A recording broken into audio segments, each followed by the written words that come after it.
sont réalisées pour relier entre elles les grandes métropoles à grande vitesse. Est-ce qu'on n'est pas en train de fabriquer un réseau élitiste dévolu finalement au transport des cadres?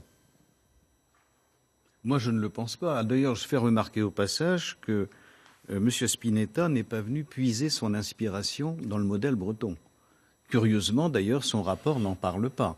Il aurait dû, pourquoi? Je pense que dès l'instant qu'il y a quelques exemples atypiques et à contre-courant qui existent, il faut se poser la question de comment ça se fait que ça marche. Autrement dit, ce que je veux dire tout simplement, et je le dis sous le contrôle de M. Bocquer, la SNCF ne perd pas d'argent en Bretagne. Elle en gagne même un petit peu.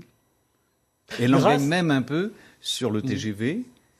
Je constate que la croissance de la fréquentation TGV n'est pas spécifique à Rennes, mais elle va jusqu'au bout de la Bretagne.